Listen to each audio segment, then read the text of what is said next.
हरे कृष्णा, राधे राधे।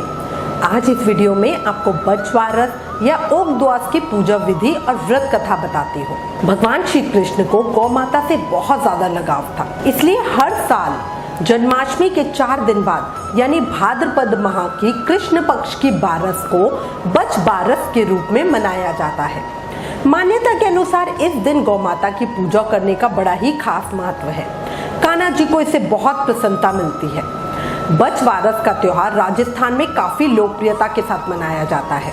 बछवारस को गोवस द्वादशी, बछदुआ, ओक द्वास, बछवास, बलि द्वादशी आदि नामों से जाना जाता है। इस दिन महिलाएं पुत्र प्राप्ति और घर की मंगल कामना के लिए उपवास रखती हैं।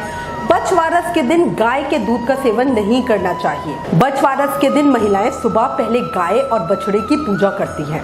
इस दिन पूजा के लिए भैंस का दूध काम में लिया जाता है। पूरा दिन आप जो भी कुछ भी बना रहे हैं उसके लिए भैंस का दूध काम में लिया जाएगा।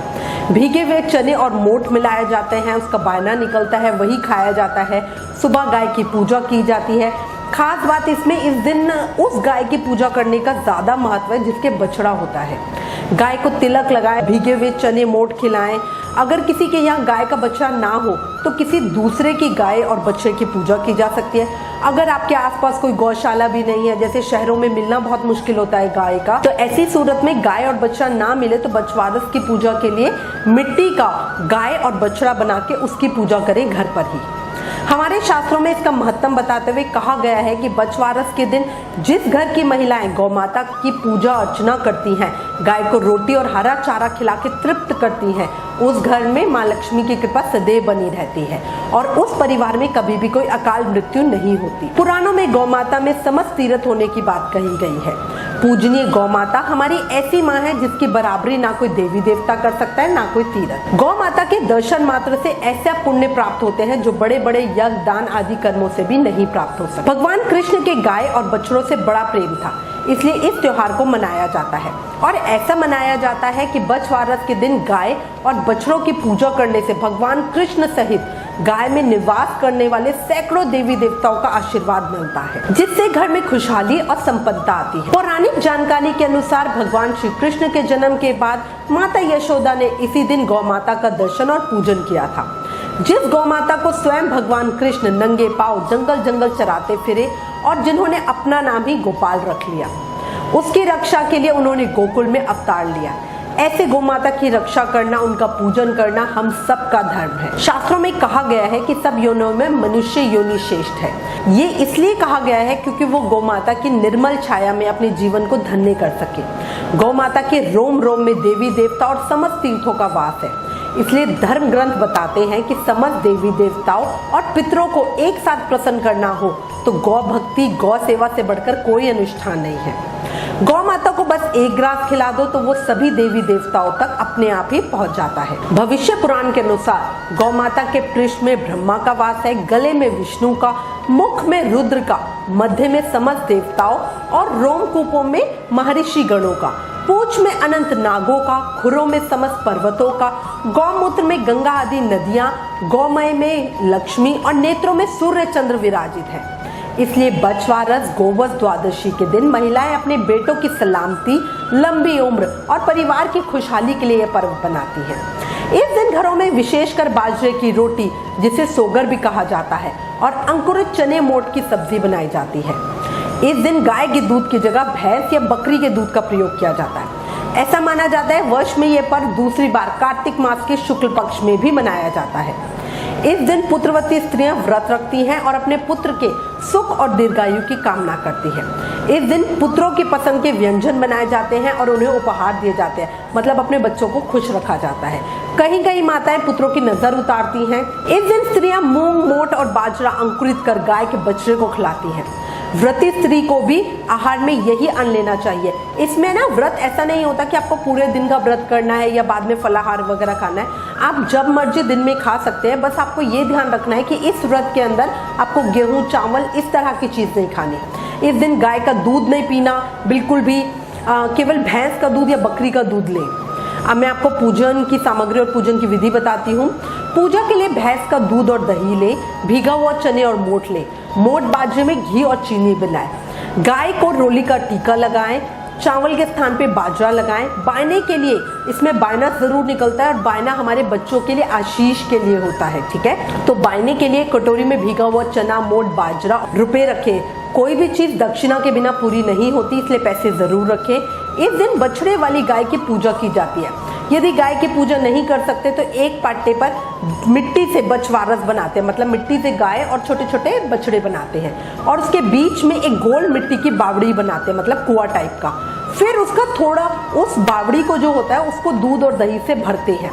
फिर सब चीजें चढ़ाकर, जो भी हमने मोट चने बाजरे निकाला होता है उसको उसके ऊपर चढ़ाते हैं। इसके बाद रोली चढ़ाते, थोड़ी सी दक्षिणा, 1 रुपए का सिक्का या कुछ भी आप चढ़ा सकते हो। फिर उसके बाद खुद को तिलक लगाते हैं, बच्चों को तिलक लगाते हैं। हाथ में मोट और बाजरे के दानों को लेकर कहानी सुनते हैं। कहानी सुनने का अपना फल होता है, कहानी जरूर सुने। कई जगहों पे बछवारस के चित्र भी मिलते हैं, आप उनकी पूजा भी कर सकते हैं। कई जगह पर स्त्रियां अपने कुंवारे लड़कों की कमीज पर सतिया यानी स्वास्तिक बनाती हैं और उनको पहनाती हैं और कुएं को पूजती हैं। इससे बच्चे के जीवन की रक्षा होती है, भूत प्रेत, नजर और रात के अचानक डर से उसका बचाव होता है। अब मैं आपको बछवारस की कथा बताती हूँ। ये बहुत पौराणिक कथा है कि ये बनाना क्यों शुरू हुआ। बछवारस पर्व को मनाने के पीछे मान्यता यह है कि इस दिन श्री कृष्ण पहली बार गाय चराने घर से निकले थे। ये माता यशोदा और पुत्र कृष्ण प्रेम का उदाहरण है। जैसा कि सभी जानते हैं, श्री कृष्ण माता यशोदा की आंख के तारे हैं। माता यशोदा अपने प्यारे पुत्र को देखे बिना पल भर भी नहीं रह पाती। पुत्र कृष्ण भी माता पर पूर्ण भक्ति रखते हैं और खेलने के बीच में भी थोड़ी थोड़ी देर में उनके पास आकर एक चक्कर जरूर लगाते हैं। उनको प्यार करते हैं, दुलार करते हैं, प्यार जताते हैं।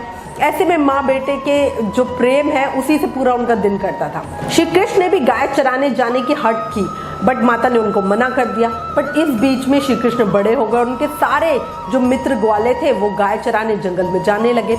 अपने मित्रों को देखकर श्री कृष्ण ने भी गाय चराने जाने की बिल्कुल जिद पकड़ ली। माता यशोदा इस सत्य से परिचित थी कि आयु के अनुरूप पुत्र को घर से बाहर भेजना ही पड़ेगा। अपने पुत्र को इतनी देर बाहर भेजने के नाम से वो चिंतित हो जाती थी। बहुत बार टाल मटोल करने के बाद भी आखिरकार भाद्रपद कृष्ण पक्ष की द्वादशी को श्री कृष्ण का जंगल में गाय चराने जाना निश्चित किया गया। श्री कृष्ण को हर कष्ट से बचाने के लिए माता यशोदा ने लाख जतन किए। उनका लाडला जितनी देर घर से बाहर रहने वाला था, इसलिए माता ने अपने पुत्र के पसंद के बहुत सारे व्यंजन बनाए। श्री कृष्ण मात्र माता यशोदा के लाडले नहीं थे, वो तो सारे गोकुल उन पे जान छिड़कता था।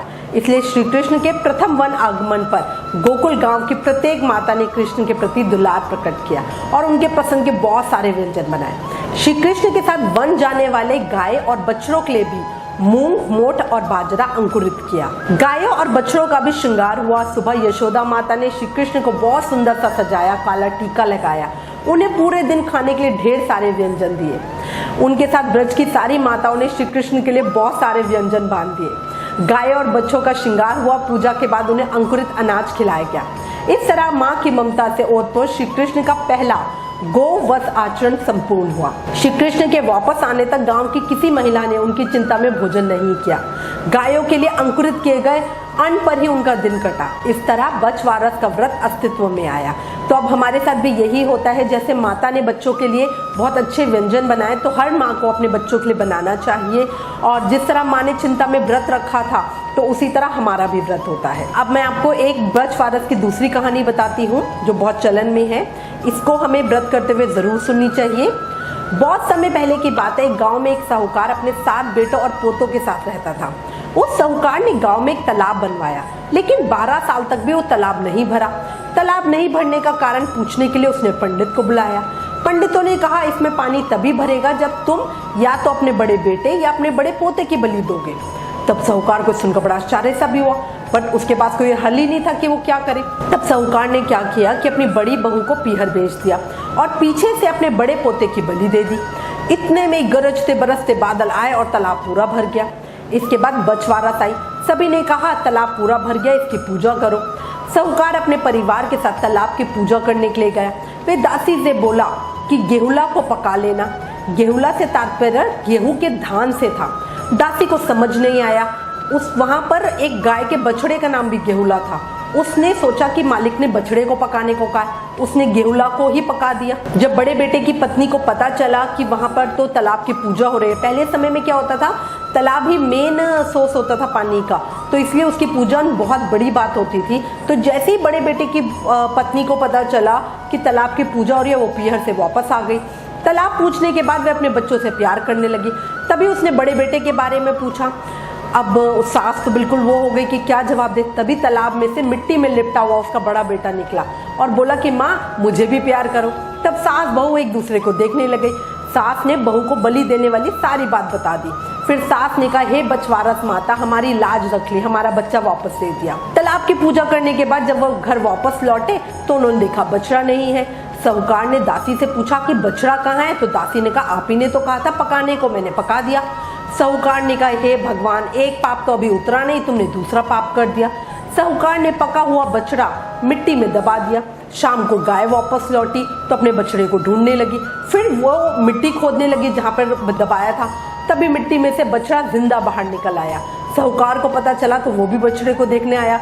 उसने देखा कि बछड़ा गाय का दूध पी रहा है मस्त। तब साहूकार ने पूरे गांव में बात फैलाई, हर बेटे की माँ को बछवारस का व्रत करना चाहिए, तालाब की पूजा करनी चाहिए। हे बछवारस माता, जैसे साहूकार की बहू को दिया वैसे हमें भी देना। कहानी कहते सुनते हुकारा भरते, सभी की मनोकामना पूरी करना। बोलो बछवारस मैया की जय। इसके बाद गणेश जी की कहानी जरूर कहना। अब इसके बाद हमें बायना निकालना होता है। बायना कैसे निकालेंगे? एक कटोरी में मोट बाजरा रख ले, जितनी जितनी क्वांटिटी भी आपको रखनी है। उसके ऊपर रुपए रखे। बिना दक्षिणा कोई बायना पूरा नहीं होता, तो रुपए जरूर रखें। रुपए अपनी इच्छा अनुसार रखें, जितनी भी आपकी सामर्थ्य हो। इसके साथ ही एक लोटा जल भी रखें। अब इनको रोली और चावल से छींटे दें। लोटे पर पहले ही सतिया बना ले। बर्तन और लोटे पर दोनों पर ऊपर की तरफ रोली लगाएं। दोनों हाथ जोड़कर कटोरी को पल्ले से ढककर 4 बार कटोरी के ऊपर हाथ फेर लें। फिर खुद के टीका लगाएं, बच्चों के टीका लगाएं। ये बायना सास को पाँव छू कर दें। ध्यान रखें बायना किसी बर्तन में ही दे। कई लोगों को मैंने देखा थैली में ही निकाल देते हैं, जो गलत होता है। इसके बाद जो लोटे का जल है वो पौधों में डाल दें। जिस साल लड़का हो या जिस साल लड़के की शादी हो, उस साल बछवारस का उद्यापन किया जाता है। सारी पूजा हर वर्ष की तरह ही होती है। सिर्फ थाली में 1.25 सेर भीगे मोट बाजरा रखें। 2-2 मुट्ठी बाजरे के आटे में घी चीनी मिलाकर पानी में गूंथ ले, वो रखें। 2-2 टुकड़े खीरे के 13 जगह रखें। इसके ऊपर एक तियल होती है, 2 साड़ी और 30 ब्लाउज, मतलब 3 चीजें हमें रखनी होती हैं। और रुपए रखकर हाथ फेरकर सासू को पैर छू के दे। ये हम अपनी जेठानी को, ननंद को, किसी भी अपने बड़ों को दे सकते हैं। इस तरह बछवारस का उद्यापन किया जाता है। बछवारस का त्योहार भाद्रपद द्वादशी भादों को मनाया जाता है। इस दिन व्रत रखने वाले स्त्री पुरुषों को गाय के बछड़े की पूजा करनी चाहिए। इस दिन पानी के कुएं की पूजा करनी चाहिए, बट शहरों में तो आजकल कुएं नहीं मिलते हैं। इसके बाद मंगल गीत भी गाए जाते हैं और ब्राह्मणों को दान देना चाहिए। कुछ आपको ध्यान रखने वाली बातें बता रही हूँ। बछवारस की पूजा सबको करनी चाहिए। इस दिन अन्न जैसे गेहूं, चावल, दलिया, सूजी नहीं खाते। जैसे मक्का, बेसन, बाजरा, ये सब चीजें खाते हैं, ठीक है। इस दिन गाय का दूध और दूध से बनी चीजें, पनीर, खोया वगैरह नहीं खाना चाहिए। भैंस या बकरी का दूध पीना चाहिए। थैली का दूध एक चर्चा का विषय होता है। ज्यादातर कहते हैं कि भैंस के दूध से थैली का दूध बनता है, तो ये आपकी मर्जी है। कटी सब्जियां नहीं खानी चाहिए। इस दिन अंकुरित चने, मटर, मूंग आदि का सेवन किया जाता है। सुबह ही पूजा करें, कथा सुने, बायना निकालें। मैं उम्मीद करती हूँ इस वीडियो में दी गई जानकारी आपके लिए उपयोगी होगी। इससे रिलेटेड अगर आपके पास कोई भी कमेंट या सजेशन है तो प्लीज हमें लिखें। ज्ञान बांटने से ही बढ़ता है, इसलिए इस वीडियो को ज्यादा से ज्यादा शेयर करें। Please like, share and subscribe. Thank you. Hare Krishna.